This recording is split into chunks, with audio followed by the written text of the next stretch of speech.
Today on Animal Fact Files, we're going to be talking about partridges. If you would like to learn more interesting animal facts, be sure to subscribe to the channel. As this episode airs in the heart of the holiday season...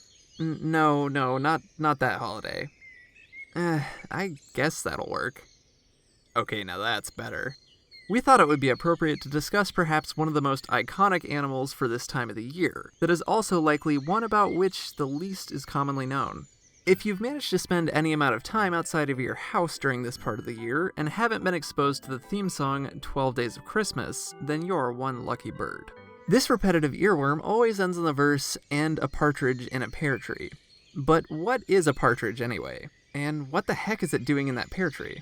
Partridges belong to the same order of animals in which turkeys, chickens, and grouse are found, the order Galliformes. Take it a step further, and they are even more closely related to quail, pheasants, and peafowl in the family Phasianidae. Throughout time, exactly where in this family they fit has been debated, though for the most part it can be assumed that partridges are not quail or pheasants, chickens or grouse, and certainly not turkeys. They just happen to look kinda similar, sometimes.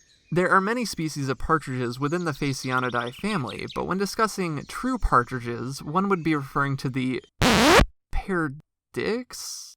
Perdix? Peldi? I don't know, guys. I tried. This genus.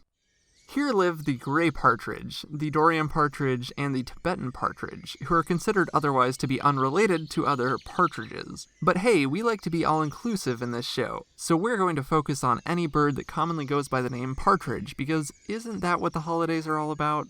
Partridges are usually larger than quails and smaller than pheasants, and have plump round bodies with strong beaks and feet. They come in a variety of colors, and typically males are larger than females. They use their tough feet for foraging in the underbrush to find tasty snacks in the form of seeds, fruits, leaves, roots, insects, worms, and sometimes small animals. Plus, they live almost everywhere in the world. I'm not even gonna say it this time, guys. I'm not doing it. They can be found in grasslands, the edges of forests, mountains, and have even invaded into the easily navigable agricultural lands that we have cultivated. Partridges are more commonly ground birds and even tend to build their nests on land as opposed to in trees. The average amount of eggs per nest varies by species, and I can't seem to get an accurate answer on how long they can live, though some sites seem to say around 5 years for certain species. One example of these birds, the gray partridge, stands at about a foot long and weighs in at about a pound. This seems to be a pretty typical size for partridges in general. While they have wings, they generally don't do much flying, and are typically non-migratory, spending most of their lives foraging the topsoil of their habitats. So, maybe by this point in the episode, some facts aren't quite adding up. They don't nest in trees, they don't do much flying, and they spend most of their time on the ground? So, what the heck is a partridge doing in a pear tree? There are multiple interpretations of this floating around the interwebs, one such being that the partridge is a representation of Jesus Christ. But the one that seems to speak the most truth, and is probably also my favorite, is that it's a mispronunciation. Now, I'm going to be frank here and say up front that I have never had a second of schooling in French, but as it turns out, we've discussed the word in question on this episode already. Hey, joke's on you now. No, I'm totally kidding. The joke is on me, because words are hard. Remember the scientific name for the genus of true partridges?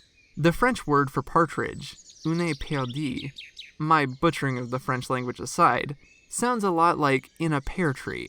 And this ultimately is the generally accepted reason as to why that partridge is sitting in that pear tree. If you want to learn more about partridges, then be sure to check out the links in the description. Let us know in the comments if you are aware of any animal myths that could use a little more research.